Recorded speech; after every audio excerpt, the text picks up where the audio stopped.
Welcome, folks. I'm honored to welcome President Duque here today. We're friends. We've known each other for a long while, and we were reminiscing about how far back we go and how he knew Bo when he met Bo when he was here. And as you know, Mr. President, I've been deeply engaged in the relationship with Colombia for a long time, going back more than 20 years to that old Plan Colombia. In fact, we first met visiting Bogota. I think it was 2018. Yes. You and I. And I'm proud that we've been able to work together during my first year of my administration, and to continue strengthening what I consider to be, and I've said many times over the years, the essential partnership we need in this hemisphere. Colombia is the linchpin, in my view, to the whole hemisphere, north and south. I really mean it.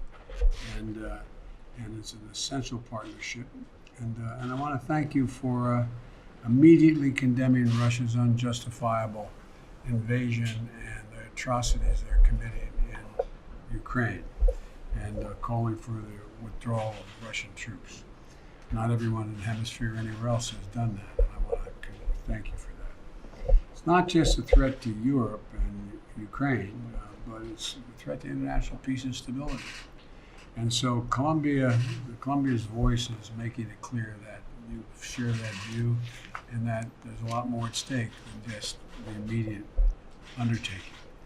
The American people in the entire world have rallied to support the Ukrainian people. We have donated thus far $1 billion in security assistance, and more shipments of defensive equipment are on the way as I speak. We're coordinating deliveries of anti-armor and anti-air capabilities with a wide range of our allies and partners. And we're providing tens of thousands of tons of humanitarian needs, from food, water, and medicine. And Vice President Harris today is in Poland, where she announced that we'll be contributing another $53 million to the World Food Program and other humanitarian organizations to support those displaced from their homes. She also announced the delivery of Patriot missile battery to support our NATO allies in Poland. And our economic sanctions are crippling the Russian economy right now. The ruble has lost half its value, and now would take literally almost 200 rubles equal $1 because of how it's been so damaging. The ruble we cut off U.S. imports of Russian oil and gas, targeting the main artery of Russia's economy. And last night, the House of Representatives passed a bill that included more than $13 billion in Ukrainian assistance. And the United States and the people around the world are going to continue to support the Ukrainian people, I believe, as they defend their country. Ukraine will never, never be a victory for Putin.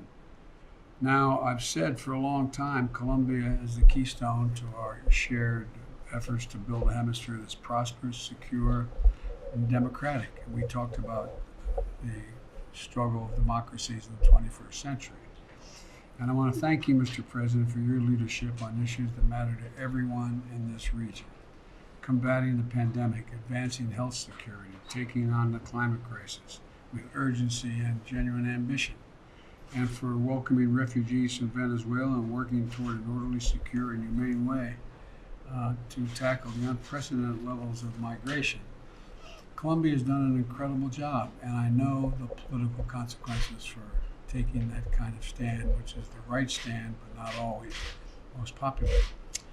Our hemisphere migration challenges cannot be solved by one nation or at any one border. We have to work together.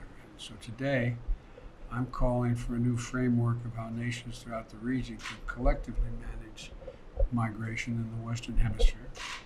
There's something we've been discussing with partners throughout the region, including you, Mr. President.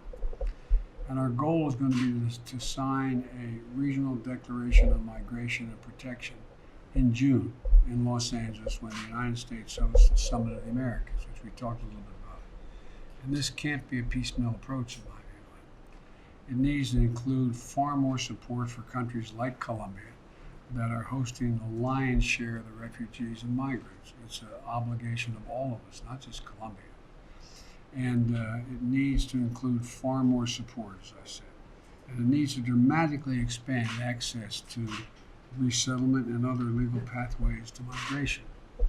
And it needs to aggressively pursue the criminal smugglers and traffickers who prey on all these folks for profit.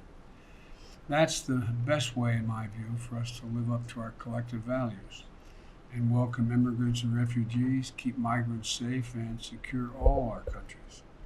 Mr. President, the United States is going to continue to do our part to support Colombia as you care for Venezuelan refugees. We've already shared 5.5 million doses of COVID-19 vaccine with Colombia now. And I'm pleased to say I'm going to be able to send an additional 2 million doses to help vaccinate the migrant population. And we're also going to continue strengthening our long-standing bilateral security arrangements to fight the transnational criminal activities that occur in this hemisphere and to meet the regional and global challenges that we face both north and south.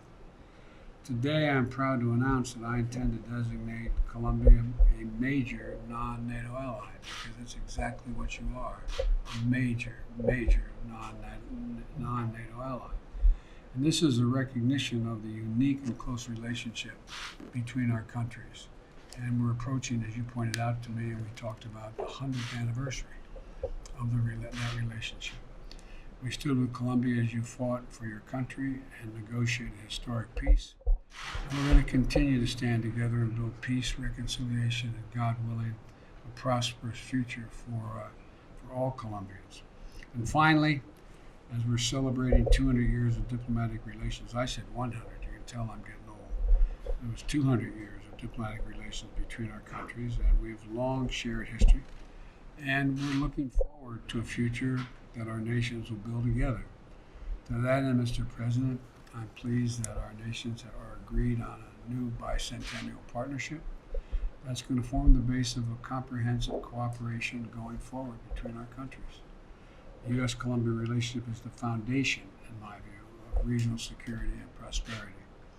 And it's only going to grow more important in the years ahead. So thank you for the visit. It's wonderful to be with you in person, and I look forward to our discussion today. And we did talk about so much more that we can do together, which we'll get a chance to talk about when you and I had our conversations. We finally both had to look at one another and said, I guess we have people out there. We were so wrapped up in our discussions. But thank you again, Mr. President, for being here. You're welcome. You're always welcome here. The floor is yours. Thank you so much, President Biden, for having us here at the White House.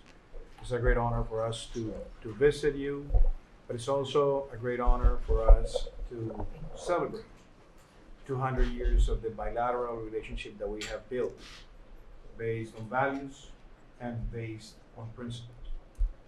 We have to also express not only our gratitude, but the continuous gratitude for you being one of the architects of Plan Colombia.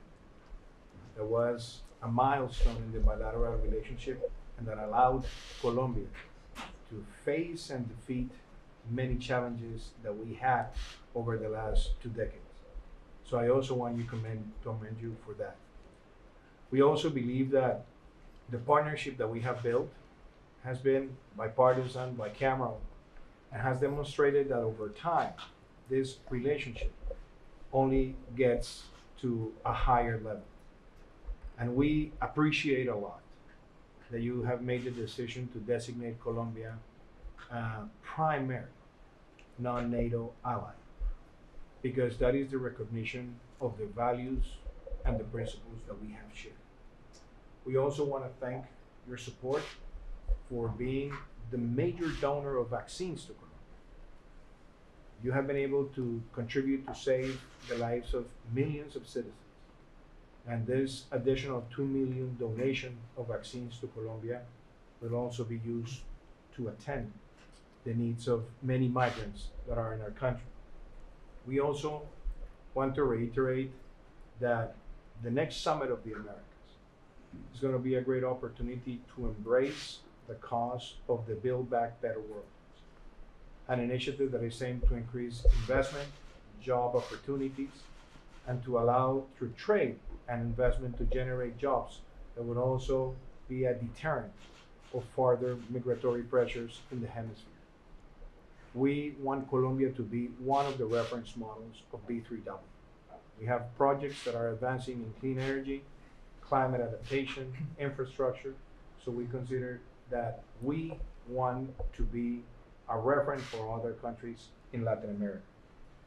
I also want to express my gratitude for all the support we've gotten from US agencies in order to attend the needs of the 1.8 million Venezuelan migrants in our territory. They have crossed the border with frozen bones. They have come to a country without any access to health services or food. So we've been able to attend, and the support of USAID in the border zone is something that has made a very important contribution. We also believe that the TPS status that we have granted to this 1.8 million citizens, and that will receive their card by no longer than August this year, is going to allow them to look for jobs, enter the social security system, and most importantly, Mr. President, they are going to be able to contribute to the Colombian economy, but also to improve their life being. So this is something that makes a strong sense to us. But we also have to say that in the times we're facing, we have made a strong stand against the brutal, unjustified attack from Russia to Ukraine. This has been a very horrifying moment for the world, and we have to condemn with a very strong sentiment. You have done it, we have done it, and we have also said that through the multilateral system, we will also be present for any sanctions to be implemented, because nothing justifies the bloodbath that we have been seeing continuously over the news in the last weeks. We have also spoken to the NATO Secretary General, and I have been speaking with leaders in Poland, Romania, Slovakia, and other countries in Europe to offer Colombia's advice on migration management in their circumstances. So we'll be there, and we will also participate actively in giving that support. We have also made a humanitarian contribution through NATO as the only Latin American country that is a partner of NATO. And we believe that at this moment, we have to do all we can to attend their circumstance. And last but not least, Mr. President, I think there are two very important subjects in which we have been working closely, and this climate action. Colombia approved the climate action bill by a unanimous decision in Congress. Yes. And we have been also able to launch an energy transition program that has allowed us to pass from barely 28 megawatts of installed capacity in non-conventional renewables to 2,800 megawatts, which is 100 times of what we had when we assumed office. And we are working with your administration in the protection of areas in our country, maritime areas and on-land areas. So we will not wait until 2030 to meet the 30 by 30 criteria. And in this year, before the month of August, we'll have 30% of the Colombian territory declared a protected area. We're having US support in this. We're also restoring 1 million corals and protecting the mangroves in very important zones of our country. And this is also part of the bilateral agenda. So President Biden, to you and to the administration, but also to the American people, we feel proud that 200 years of this bilateral relationship, today with your decision of declaring Colombia a strategic non-NATO partner, is taking the bilateral relationship to the highest peak ever. Thank you so much. Thank you. Appreciate it. Mr.